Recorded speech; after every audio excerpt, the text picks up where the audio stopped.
ठीक है, तो ये हमारे सामने आर्टबोर्ड आ गया। अभी लास्ट में हमने देखा था कि इसके अंदर मुख्तलिफ चीजें बना रहे थे, पर्सपेक्टिव के ऊपर हमने कैसे बनाया था, तो उसको भी हम एक तरह जल्दी से करके देख लेते हैं। ये मैंने बनाया था, इसको मैं डिलीट कर रहा हूँ, यहाँ से एडिट पे जाके कट कर रहा हूँ। ठीक है, तो यहाँ से पर्सपेक्टिव को ऑन करना है।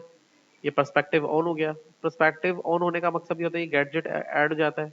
तो पर्सपेक्टिव ड्राइंग जैसे कि लेफ्ट राइट वगैरह की जो भी ड्राइंग्स हैं उनको हम कैसे यहाँ पे मैनेज कर सकते हैं उसको देख सकते हैं। तो यहाँ से अगर हमें लेफ्ट साइड ज्यादा रखना है, राइट साइड ज्यादा रखना है, उसको यहाँ से इस तरह से इजीली कंट्रोल किया जा सकता है। तो यहाँ से शेप लिया हमने,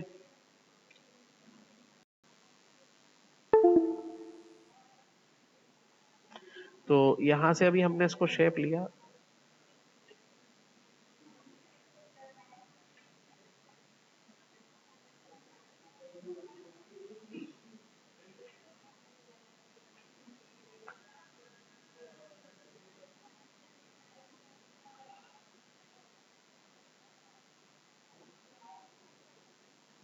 तो यहाँ पर भी हमने पर्सपेक्टिव को ऑन किया था। ठीक है, तो यहाँ पे भी हमें नजर आ रहा होगा ये, लेकिन शायद किसी वजह से नजर नहीं आ रहा। कंट्रोल शिफ्ट आई एक दफा दबाएंगे, इसकी शॉर्ट की है कंट्रोल शिफ्ट आई ऑन और ऑफ करने के लिए। इनको बोल कर आवाज तो कम कर ले, बोलना इधर आके बैठ जाए, अंदर आके बैठ जाए।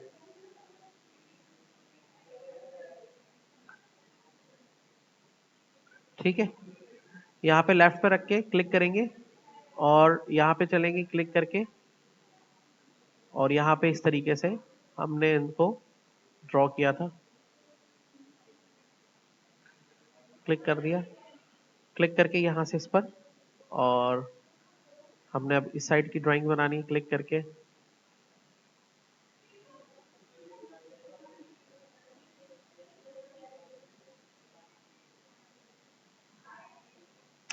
और इसको थोड़ा, इसको डार्क रखा, इसको लाइट कर दिया।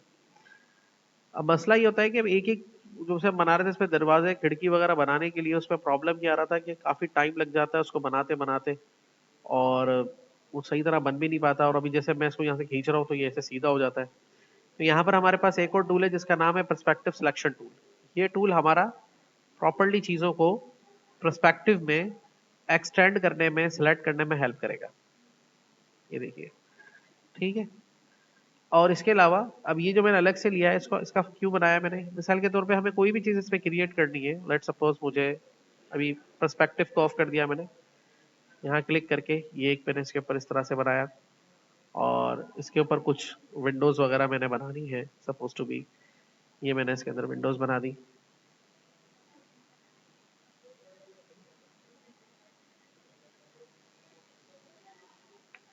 ठीक है, और यहाँ पे आपने इस तरह से बना लिया। और इसके अलावा अब ये पूरा जो अरेंजमेंट मैंने बनाया है इसको थोड़ा सा हम फ्रेम कर लेते हैं, जैसे कि कंट्रोल सी।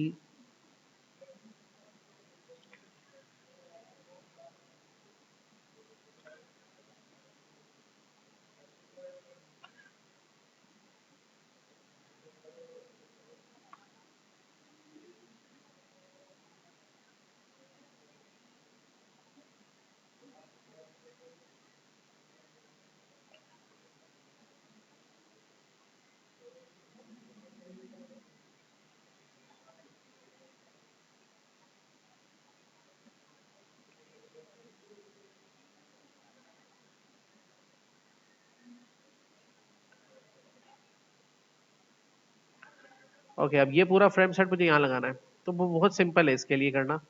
मैंने पहले इन सबको सिलेक्ट कर लिया और शिफ्ट के साथ क्लिक किया, और यहाँ से क्लिक करके प्रोस्पेक्टिव सिलेक्शन टूल लिया। यहाँ से पकड़ के इसको हम सीधा लेकर आएंगे यहाँ पे, लेकिन ये नहीं आया। वजूहत क्या है, कंट्रोल शिफ्ट आई करके पहले पर्सपेक्टिव यहाँ पे खोलना होगा, और फिर इन सबको सिलेक्ट करके यहाँ से यहाँ पे लेना होगा। गलत आ रहा है, क्यों? क्योंकि हमें इस साइड लगाना है, पर्सपेक्टिव को इस साइड पे रखना है। तो देखिए अब ये परफेक्टली इसके ऊपर इस तरह से आके सेट हो जाएगा बगैर किसी मेहनत के। ठीक है, ऐसे पूरा फ्रेम आप बना लें पहले, जो जो चीजें आपको रिक्वायर्ड है इसके अंदर, और जब वो पूरा कर ले तो वो इस पे लाके आपने एडजस्ट कर लेना है। यहाँ पे हमने इसको और थोड़ा सा गैप दे दिया। ठीक है, इस पे कुछ टेक्स्ट वगैरह लिखने हैं तो वो भी आप इस पे कर सकते हैं, जैसे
ठीक है, इस तरह से हमने इसके ऊपर टैक्स लिख लिया।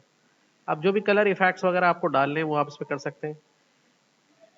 अच्छा, एक और चीज़, जैसे अब विंडोज़ हैं, अब इनके फ्रेम्स भी बनाने होते हैं, तो फ्रेम्स कैसे बना सकते हैं हम और बेहतर तरीके से। हम इसके फ्रेम्स बनाने हैं तो देखिए, इसमें ऑब्जेक्ट में जाएंगे, पाथ में जाएंगे, यहाँ पे ऑफसेट मिलेगा हमें। ऑफसेट पे हम क्या कर सकते हैं, अगर हम पॉजिटिव नंबर डालेंगे तो इसी टाइप का इससे बड़ा फ्रेम बन जाएगा। नेगेटिव नंबर डालेंगे तो इसी साइज का इससे छोटा फ्रेम बन जाएगा। कितना छोटा बनाना है, जैसे हमने कहा -5 पिक्सल, तो 5 पिक्सल छोटा इससे फ्रेम बनाना है। प्रीव्यू करें, ये क्लिक करें, ओके बन गया। अब ये आउटसाइड वाला जो फ्रेम है इसको कोई कलर देना है, हमने सपोज टू ये वाला दे दिया, ठीक है। और अंदर हमने फ्रेम में ये कलर दे रखा है, तो ये इस तरह से एक फ्रेम क्रिएट हो जाएगा। सेलेक्ट करा हमने यहाँ पे और इसको ऑल्टर के साथ यहाँ पे कॉपी कर दिया, कंट्रोल डी, ठीक है, 1 2 3 4 5, ठीक है। और फिर इनको सिलेक्ट करके यहाँ से इस तरीके से कंट्रोल डी, ऑल्टर के साथ, ठीक है। और इसको क्लिक करके ऑब्जेक्ट में जाके ऑफसेट पाथ -5 पिक्सल, और यहाँ से क्लिक करके ऑब्जेक्ट टाइप पे इसी तरह से हमने लगा दिया, ठीक है। तो ये पूरा बना लिया हमने। ऐसे पूरा डिजाइन आप बना लें पूरी बिल्डिंग का। उसके बाद आप इसको सिलेक्ट कर लें, पर्सपेक्टिव ऑन कर लें जिस साइड पे लगाना है। अब यहाँ से लेंगे पर्सपेक्टिव सिलेक्शन टूल, ये लेने के बाद इसको आप पकड़े, ये लाके इसे सेट कर सकते हैं, ठीक है। क्लिक करें। अब छोटा है बड़ा है वो आप पहले यहाँ पे डिसाइड कर लें, और बेहतर यही है कि आप इसकी एक पहले डुप्लीकेट केक लेके रख लें ताकि आपको इन फ्यूचर काम में आए। सेलेक्ट कर लिया हमने शिफ्ट के साथ, ठीक है। और अब लिया यहाँ से पर्सपेक्टिव सिलेक्शन टूल, यहाँ से पकड़ा, और ये देखिए हमने बड़े खूबसूरती के साथ हमने इस पे यहाँ पे अप्लाई कर दिया। हाँ, 2 फ्लोर बन गए। कंट्रोल शिफ्ट आई दबाया तो ये देखें आपका ड्राइंग जो है बिल्कुल पर्सपेक्टिव नजर आएगा। मतलब आप किसी को ऐसे कार्टून्स या किसी का कोई मैप वगैरह बनाना दिखा रहे हैं, फ्रंट वगैरह, या किसी बिल्डिंग का डिजाइन, तो इजीली कर सकते हैं। अब जैसे कि इस बिल्डिंग के साइड पर आप क्या करेंगे, रोटेट कैसे मीन्स एनिमेशंस, नहीं 3D पे नहीं काम कर रहे हैं ना, हम 2D पे काम कर रहे हैं। 2D ड्राइंग को दिखा रहे 3D की तरह है, तो इसलिए 3D वाला तो काम इस पर कर नहीं सकते, ठीक है। तो अब इसका जो ये वाला हिस्सा बनाना है हमें, जैसे कि अब यहाँ पे क्या क्या दिखाना है, यहाँ पे डोर होगा और एक इसका ऑफिस डोर होगा। जैसे सपोज टू बी ये हमने इसका एक इस पे मेन डोर बना दिया। अब इसको ऑफ कर दें कि भाई ये बिल्डिंग का ये आ गया, और यहाँ पे ये इसका एक मेन डोर होगा, एक इसका ऑफिस का डोर होगा। तो यहाँ पे इसका डुप्लीकेट ले लिया यहाँ पे, तो ऑफिस का door as compare to main door जो है वो थोड़ा छोटा होगा, सही है। तो अब जो डोर होगा अंदर, उसके अंदर भी हमें इसके अंदर चीजें रखनी है, किस तरह से बनेगा डोर। फॉर एग्जाम्पल ये तो अंदर का व्यू है इसका, तो अल्टर के साथ इसको थोड़ा सा इसको छोटा कर लिया यहाँ से, ठीक है। और यहाँ से इसकी कॉपी लेके हमने यहाँ पे इसके ऊपर सेट कर दिया। अब इससे इसका 50% कर लेना है इसको, प्रॉपरली थोड़ा स्केलिंग करेंगे तो 50% इजीली निकल आएगा, ठीक है। और इसका एक डुप्लीकेट लेके इसके बराबर में रखना है। अब ये प्रॉपर मैंने इसकी स्केलिंग नहीं की हुई, तो एक थोड़ा छोटा बन रहा है और एक बड़ा बन रहा है।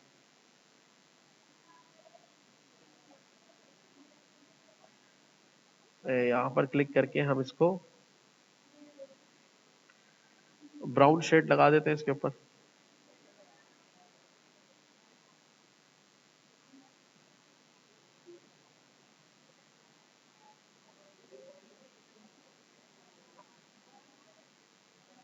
ठीक है। इस तरह से बना देते हैं। और ये जो पीछे वाला है उसको कुछ ऐसे कर देते हैं, इसका शेड इस पे ले लेते हैं, ठीक है। और इस पे शेड जो है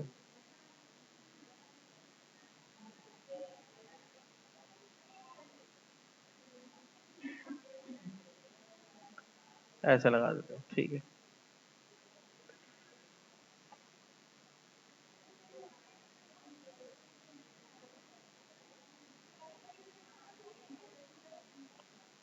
ठीक है, ये इस तरह से हमने इसके डोर्स को क्रिएट कर दिया। अब ये वाला जो डोर है इसके भी अंदर एक फ्रेम को इसी को लगा देते हैं,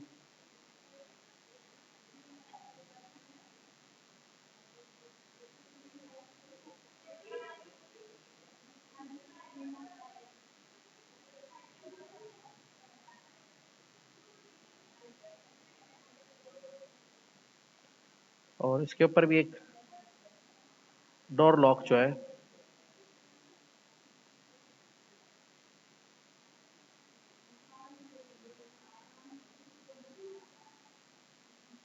यहाँ पे क्रिएट कर देते हैं। ठीक है, और इनके डोर लॉक्स जो है हम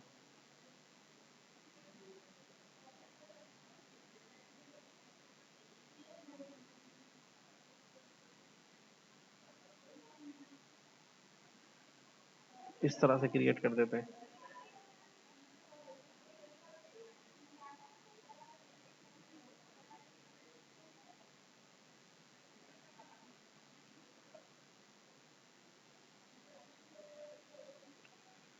ठीक है, तो ये थोड़े लंबे होंगे।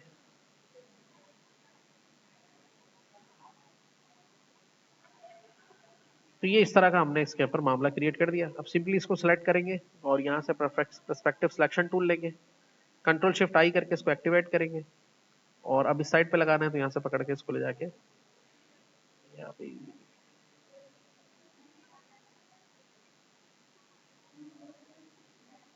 ठीक है। तो ये इस तरह से देखें इस पर अप्लाई हो जाएगा। और कंट्रोल शिफ्ट आई किसको, हाँ उसके साथ थोड़ा लगाना पड़ेगा, तो इसको हम यहाँ से, अच्छा लगाने के बाद भी कर सकते हैं कंट्रोल शिफ्ट जेड, लगाने के बाद भी आप इसको इस वाले टूल से सेलेक्ट करके इसको शिफ्ट के साथ तीनों ऑब्जेक्ट्स को